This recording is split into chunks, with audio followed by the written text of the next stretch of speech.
Okay, welcome to this podcast lecture. So this lecture corresponds to series of lectures which I am going to give on statistical process control. Okay. So in this we will discuss some of the basic concepts related to statistical process control, especially the tools used and how it can be effectively used for controlling the process. And the book to refer, a test book to refer is Montgomery. And those who want to refer further about statistical process control can refer to this book by Montgomery. It is one of the standard books for statistical process control. Okay. So let us see what is this statistical process control. We can take any process. For example, a process, some process. A process means something which actually you start with a raw material and convert it into some useful product. So there is a raw material which is coming in the form of the input. The input could be any raw material. Okay. And you do the process which you want to do and then convert it into output, and the output could be the finished product. Okay, so the raw materials are coming in and it is subjected to some sort of a process, and the output, the product is being produced. The thing is, point here is the output produced or the product produced will have certain variability. This is variability will be present because this you cannot avoid it because no two products are exactly the same, so there could be some variability associated with the process, or it could be variability existing because of some external reasons which you need to control it. Okay, so there are variabilities, and the variabilities could lead to some sort of a distribution. I can show a distribution like this just to have a feel. Okay, so it means this is a distribution which shows how the product produced are being distributed with respect to a certain mean value. Okay, so there is a variability. The spread of this bell chart actually shows the variability. More the width of this bell chart, more will be the variability. So the objective here is to monitor the output. Okay, so you have to do some monitoring technique, monitoring process. So you continuously monitor this output and find out what are the reasons for the variability, and give that as an input or the feedback to the process. Or the results of the monitoring can be used as a means to control the process, so that you can actually reduce the variability. So you reduce the variability like this. Okay, earlier the spread was large, and now you actually, because of these monitoring techniques, you were able to identify what is the reason for this variability, and you were able to bring down the variability. The point here is you cannot completely completely eliminate the variability will be always be existing, but you can actually bring down the variability by the help of certain tools. Especially in this course, what we are going to talk about is the statistical tools that can be effectively used for bringing down the variability. And if you look into the process, there could be several factors which affect the process. Okay, for example, could be temperature is one factor, or it could be pressure.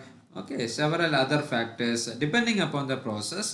There could be several factors which actually determines the output. Okay, or controls the process that will be determining the output. So there can be certain controllable factors as well as uncontrollable factors. Might be temperature and pressure, these are process parameters which can be easily be controlled, but there could be also factors which are uncontrollable. So we are not going to discuss about uncontrollable factors, because uncontrollable factors will anyhow will lead to some amount of variability, but controllable factors can be actually be monitored, or can be adjusted according to that of the feedback you get from the monitoring.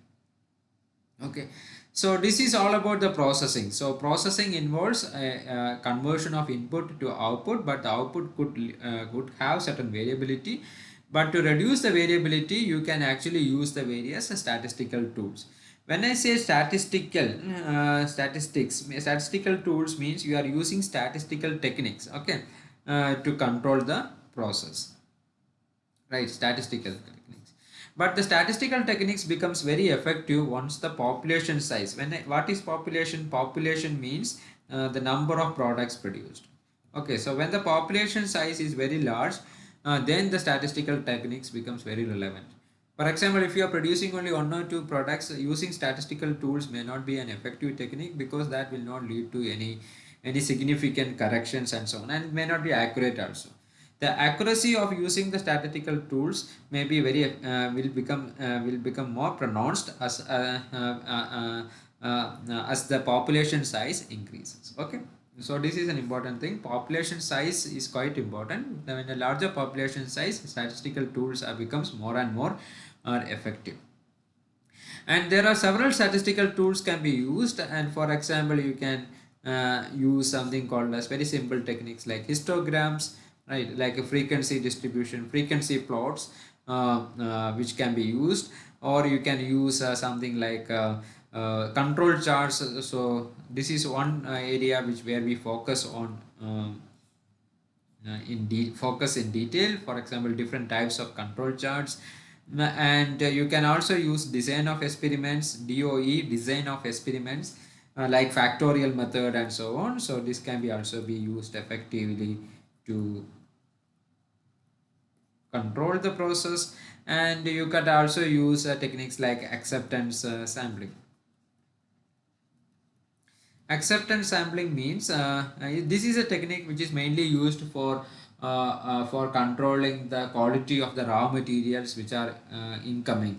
So if you want to ensure the quality of the raw materials, you can one thing what you can do is to do a 100% inspection, but 100% inspection is always time consuming and costly and so on. So in those cases you choose from the population a certain number of samples and do the take a decision on the basis of those particular number of samples. So that is what is known as acceptance sampling. So you are taking the decision of whether to accept a lot or not on the basis of these samples. Okay, so these are the some of the various statistical tools which can be used, and we will be going through these some of these tools in detail in this course in the coming lectures. Okay. Okay, now we will define what is quality, because that is something which is very important as far as this course is concerned. And quality can be everyone have an intuitive feeling of what is quality. So quality can be defined as something like fitness for use. If a product is produced and if the product is fit for that particular application, then we say that the quality is then we can say that the quality is good. And there could be different dimensions to this quality. Okay, different dimensions. For example, we say that the product is having good quality.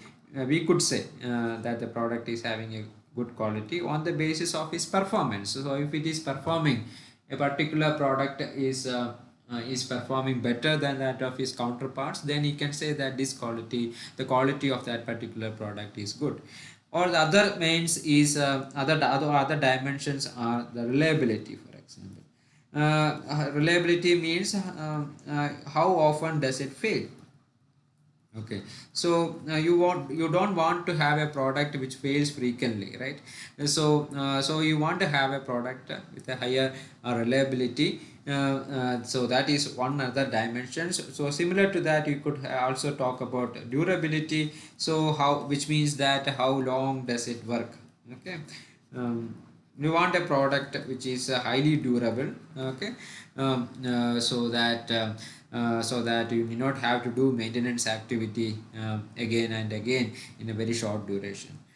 And another important aspect which is again related to durability and so on is the serviceability. So you want when you want buy a very large equipment and so on, especially you need to ensure that the serviceability is readily available. So if the servicing facility is not readily available, even though the performance of that product is good, we may not be ready to choose that product. So in that sense, the quality is relatively less. So serviceability is another very important aspect which we have to look into, and might be aesthetics also. Aesthetics, how it looks, okay, how it looks, the look of the material, the color of the material might be okay. So these are some of the things which the design of the material, some, for example, when we purchase car and so on, the design, the aesthetics, the looks also plays a very important role in determining the quality. And there could be features also. For example, we buy a product having a, we will be more interested in buying a product which is having more features compared to that of its counterpart of the same cost, right? So if I can get a product of a better feature, product having more number of features and better features than that of the existing product, then it is always good. So another important factor is the perceived quality. Is a perception, so which is related to brand value and so on. So one with larger brand value, we give trust more, and even though it may be costing more, we may be ready to purchase it, might be because its durability is high and it has got a better reliability, or maybe its performance are better. So all these are interrelated, but this could be considered as another dimension of quality. And another important dimension is the conformance to standards, right? The products produced should meet the standards. So non-standard products are difficult to be difficult to be maintained. For example, if I want to replace it, it may not be that easy if the product is not meeting to certain standards. Okay, so conformance to standard might be another important aspect of, or another important dimension of the quality. Okay, so these are some of the dimensions for the quality, but the quality traditionally means it's a fitness for use. Yeah, but there is a one more modern definition of quality as per Montgomery, and that is quality is inversely proportional or inversely related to variability. So if you have a larger variability, as I shown before, there is a larger spread in the distribution. Okay, so this is the spread in the distribution compared to another one, which is having a narrower spread. So among these, which one is having a better quality? This one is having a better quality, because in this case the variability is lower. The variability is lower in this case compared to this case. Therefore, the quality will be larger in this case. So this is another way of defining quality. The quality is inversely proportional to the variability, and the variability is often associated to the waste. So you want to reduce the waste. Why I say waste? Because when you have a larger distribution like this, larger width in the distribution, some of the distribution is spreaded like this. So if you see, look into the tail may be falling beyond the specification limits. So you can always set some specification limits on the basis of on the basis of the customer requirements. Okay, on the basis of customer requirements, you can set the specification limits. But if the variability is very large, there could be chances that some amount of the products you produce will be going waste, because these are not meeting any specification. This part of the specification limit. See, this region, whatever product produced will be thrown as waste, or you have to recycle it or something like that. So this is so this leads to cost also. So you don't want to waste the products which you have actually produced, so you want to reduce the variability, so that whatever products produced will be lying within these specifications. So LSL means lower specification limit,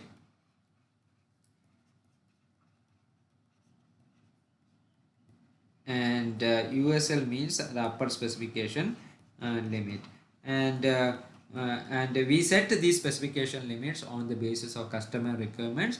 And we say that the process, if it is meeting the specification, we say that the process is capable, or something, it is associated to something called as a process capability. We will study in detail what is process capability and so on in the coming lectures. Okay. So the quality, the take-home message of this slide is that the quality is inversely proportional to variability. So if you reduce the variability, you are actually increasing the quality of your products. Okay, now we have talked about quality and we have tried to define what is quality and what are the dimensions of the quality also we have understood.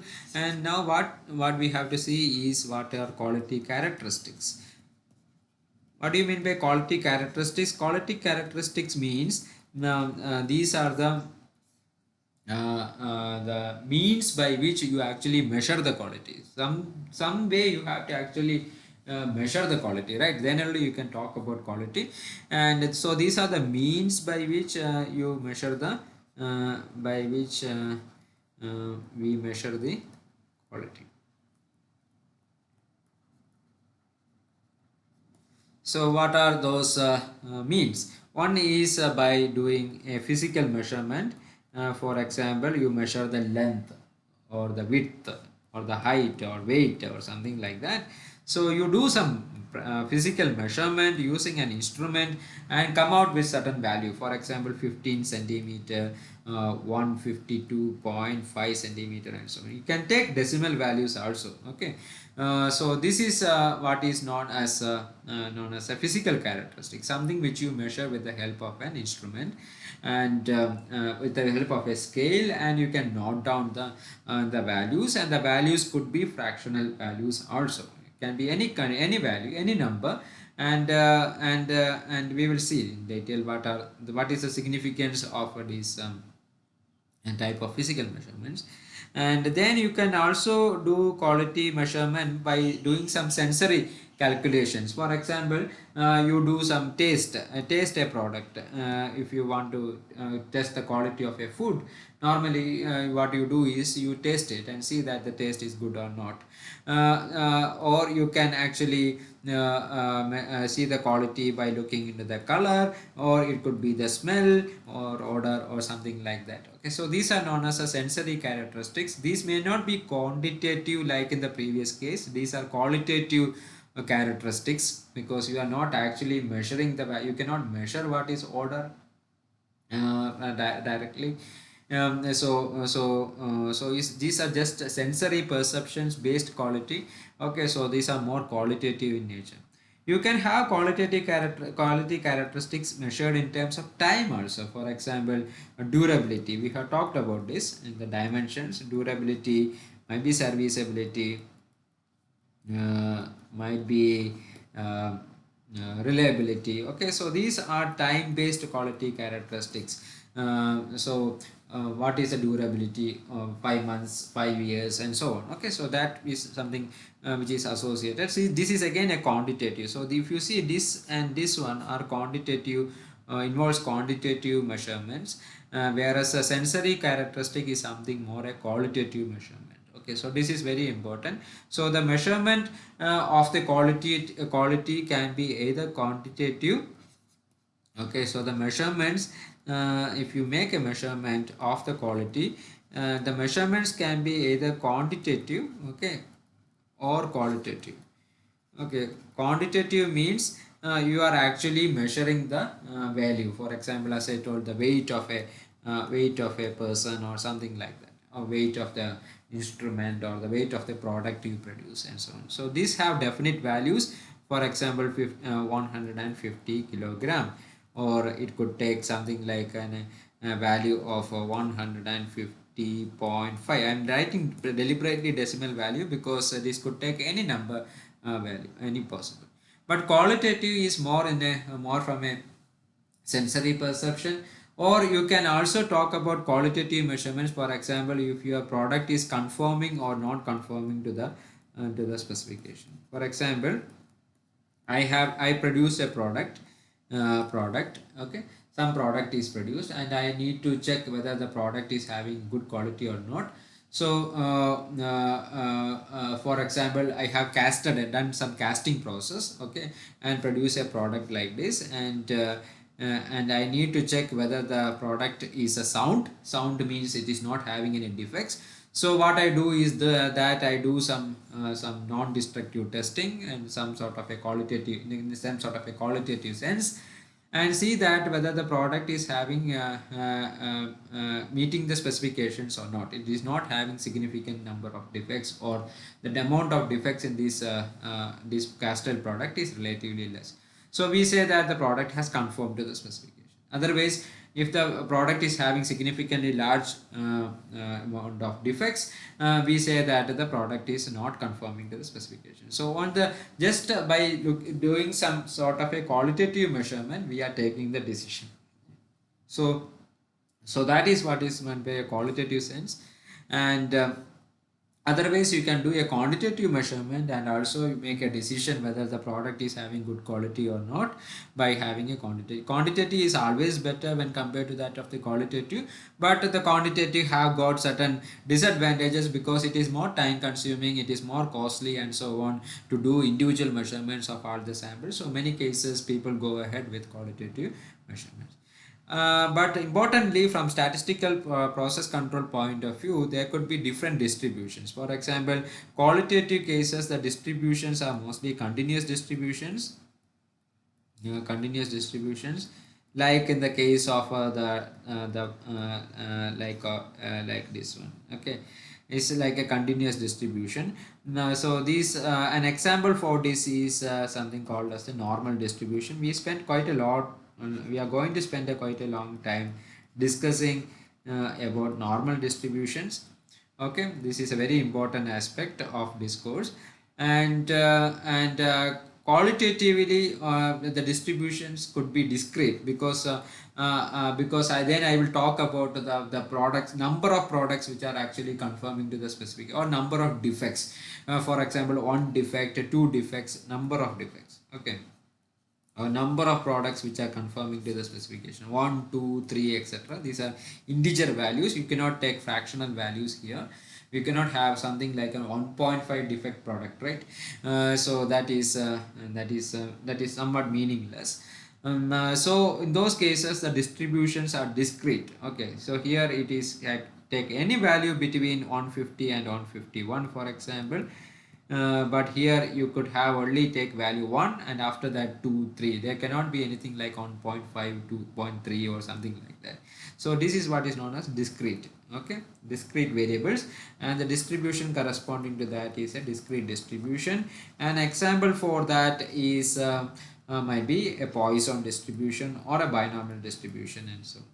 And later we will see that it is possible to move from one distribution to another. For example, it is possible to move from binomial to Poisson, and in fact you can go from Poisson from a discrete distribution to a continuous distribution like normal distribution by making suitable assumptions. Provided your sample size is very large, you can make certain suitable assumptions and go to normal distribution.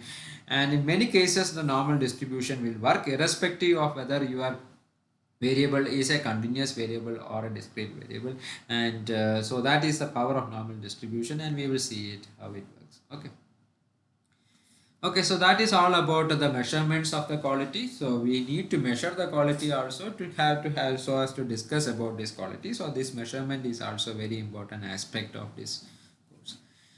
Okay, finally, why we need a statistics to understand this quality control, or statistics to do the quality control.